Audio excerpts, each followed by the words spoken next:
G'day, Campbell and David here from the Lane Cellars in Orange. We've crept our way up the hill and we're here with James Robson from Ross Hill Wines. How you going, Robbo? Good, mate, Campbell. Dave, very well, thank you. Thanks for coming out. We're very sad not to be in Lane Cove this year for obvious reasons, and we love the festival so much down there. So we hope you enjoy going through it this way, because this will be a bit of fun, a bit different, but a bit of fun. Yeah, I think it's a good chance what we're doing today to talk about the winery, talk about you guys, the family. Ross Hill, we're sitting at 1,000 odd metres at the moment, and you're making some really spectacular wines, some Chardonnay, your Cabernet Franc, spectacular, and recently you were accredited as carbon neutral winery, so that's pretty exciting. I think that was the first in Australia. Yeah, so in 2015, we were the first carbon neutral winery in Australia certified by the Australian government. Look, it's a thing that Chrissy and I, we're environmentalists, and we just want to make sure that through having a business and we're not adding to what we think is a carbon problem. We do it mainly through solar. Saves between $50,000 and $60,000 a year in electricity costs. Well, that's always going to help. Yeah, yeah. So for us, it's a bit of a no-brainer. The really lovely thing about it is people's reaction to it is just extraordinary. And we did it a little bit internally, but really where the value has been is externally, because people are just going, well, that's just awesome how you did that, So. I guess sustainability is obviously a good topic to talk about. In the vineyard, pretty low use of chemicals. Oh, absolutely. And again, that brings your cost down as well. Absolutely. We just use carbon. We just use copper and sulphur as our fungicides. We don't use pesticides or insecticides. We've reduced our tractor hours down by 40%.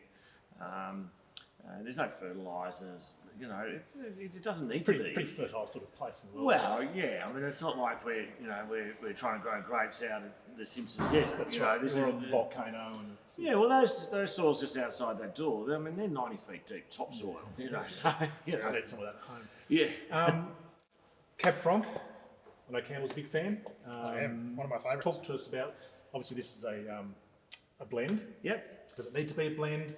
Is it better off alone? I know you've got one in your Pinnacle range, just a straight Cab Franc. Talk to us about Cab Franc. Okay, so Cab Franc is a really unusual grape. We planted it at Griffin Road, which is our lower vineyard. You can't grow it up here. It's what sort of metres? 750 metres above sea level, so that's where the Shiraz, Cabernet, Merlot, Cab Franc, Chardonnays. They need a little bit more warmer to ripen a little bit more. Yeah, and Cab Franc, when it's bad, is a really bad wine, actually.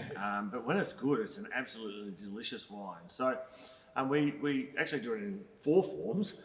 We do it as rosé, we do it as the Cab Franc Merlot, we do it as the straight Cab Franc, and we have a signature wine called the Griffin. It's a Bordeaux wine, a little bit of Cab Franc.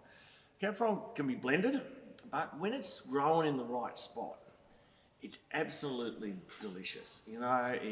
It's got this really lovely, feminine, sort of pretty nose, but it's actually very floral, isn't it? Very floral. But then when you put it in, it's quite deceiving, which is why it's quite good fun. Straight Cab Franc and slow cooked lamb shoulder is just, boys, mate, it is just an absolute in heaven. So this wine is Isabel. Isabel's my oldest daughter. Might as well have a look. Oh, right, yeah, definitely have a look. Tell us what can we expect when I pour this? What's in the glass and aromas and flavours? Yeah, so this has got a really nice violet nose. It's actually a little bit lighter than 19 than it had been previous years, and I like it a lot like that. This is actually going to be my summer red. I change with red wine between the seasons, and I think this, in summer, I'd probably pop it in the fridge for about 25 minutes before I open it, just to bring that room temperature down a little bit, if you don't have a wine fridge, of course. But it's just so harmonious, It's one of the things when we're making wine that I really love is the thing of drinkability, right?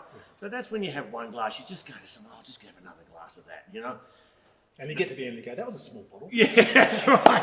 And that's what that's got in absolute bucket loads. I just think it's absolutely a beautiful wine. It's really starting to develop. It's only been in bottle for 3 weeks. Yeah. Is that right? Yeah. Wow. It's just so fresh and florally on the nose. I mean, if you're watching at home, guys, go pause it, go and cook your lamb shoulder, crack it out and get into it. That's right. Would you decant this for a while, or would you? No, I think with young wine, I actually think that I like to open it, for half an hour. Yeah. Even when I'm decanting wine, I'm pretty, the way I decant wine is I get it in there, get a bit of oxygen, slosh it around, get that nose going. Get the nose going. But it's gonna be a beautiful wine for a long time. You can see the floral lift, that violet sort of coming out as it just warms up a little bit in the glass. It's a lovely wine, and you don't want to use the word smooth, but it's just that nicely balanced, a little bit of backbone, nice fruit purity. It's a lovely one. Yeah, beautifully drinkable, and I reckon the perfect introduction to Cab Franc, which to a lot of people is not a well-known variety, not something they're going to grab off the shelf. That's right. So if our viewers are watching, going, well, I usually drink Cabernet or Merlot, this would be a logical sort of. Yeah, look, Cabernet Franc on its own is a little bit lighter than Cabernet Sauvignon. It's more floral. It's still got those lovely fine drying tannins, and that's why protein goes well with. But if you're vegetarian, a moussaka, even some really nice mushrooms with a little bit of garlic or something like that would go really well with this wine. I think that the thing. A lot of people talk about white wine in orange. I prefer the reds, and what I'm really interested in is that beautiful line of medium bodied but spicy and interesting. We want wines that we like to drink, but we also want wines that we can sort of think about a little bit, and and sort of when you're sitting with your mates, you can talk about it. Yeah, a little bit more elegance, a little bit more sophistication. I guess if you're looking for a big red and you're looking at Barossa, these are different completely. Completely different. That mild and medium bodied. So the food you were talking about, you guys also run a bit of a food school. So if anyone from Lane Cove or anywhere was coming to Orange, what could they expect if they turned up here and the food school was happening? So we do a range of things here at Ross Hill. We just this morning, like we do every morning, we do a wine tour, which is free, 10 o'clock. You got to book online. Get a look around here. We get a look around here. You go and. As I say to people, you can put me out of business by the end of it and go and buy your own grapes and slice them in your bathtub, These are the secrets. These are the secrets, that's right. We do, a wine tasting. We do a wine tasting with specially designed little local foods. On a Saturday, we actually do a 2 and a 3-course lunch. But one of the highlights that we've really come across here is our cooking school. It's just been, it's busy all the time. And we have all the great local chefs and cooks in town. Sri Lankan curries. The guy from Cured making sausages, it's just fantastic. So it does sound perfect, and obviously a good reason to come up. One last question before we go and have a bit of a tour. Who else should we talk to in Orange? What's that one? If you weren't allowed to drink at Ross Hill, what would you drink? Point us in another direction. For me at the moment, I think one of the young guys in town maybe the oldest bloke and one of the youngest blokes. So Philip Shaw's gone out on his own. And he's doing a Cab Franc, which is really delicious, and I like it a lot. But next price point, is fair to say. Oh, well, maybe, yeah. So this is $25 a bottle. That's at 200. Yeah, so work your way up to that. Yeah, work your way up to that one. So that's a delicious wine. One of the young blokes? Oh, Will Ricard-Bell, mate. That guy's, he's really, his Chardonnay is just absolutely delicious. It's, when we talk about harmonious, he's a terrific bloke, and he's really having a go. He's made his own little winery. He's done some plantings and all that sort of stuff. So if I'm not drinking Ross Hill, they're the two I like to drink. Well, this is probably more Will's because I can't afford the other stuff. So Speaking of Chardonnay, though, before we're not going to get a chance to taste it, but the Mayor and Max, that's your entry level Chardonnay, which is entry level Chardonnay. It's fermented 80% in tank and 20% in old French oak. The oak is there for texture; it's not really there for flavour. This is one of those wines that is absolutely changing people's perception of Chardonnay.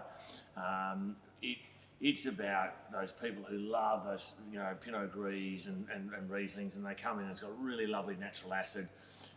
Which is a real hallmark of Orange, isn't it? Wine's about balance, about fruit, acid, and oak, and this one we get that right, and not just us, by the way. Chardonnay in this town is absolutely rock and roll. Can't go too wrong, can you? Well, we just have to get people past. It's not all oak and almond, right? This is the new world of cool climate, refined, really crisp Chardonnay. Yeah. No, it's an absolutely beautiful wine. I've got lots of our friends who, when they come over, they admire a Max there, right? That's what they want to try. It's so. one of the wines you need a few in the cellar just to pull out as friends turn up, especially over Christmas. Yeah, well, it is. It's a lovely summertime wine, and strangely, our premium wine is more of your aging wine. But I actually got a guy who sent me some photos of this at an 09, and I texted him back and I said, Should have drunk it. How's that tasting? He went, absolutely sensational. I went, okay, because it probably was a bit, for me, but it's actually because it's got that acidity and it's got a little bit. It holds it with that bit of old French oak in there. It holds it together. Well, you see that in some of the old orange wines that have been around for a while. They're really looking good after 10 years. So. No, look, I just think that when you're talking about white wine, it's all about Chardonnay. Cool. Right. Well, thank you. Let's take a look around. Let's have a look. Cheers boys.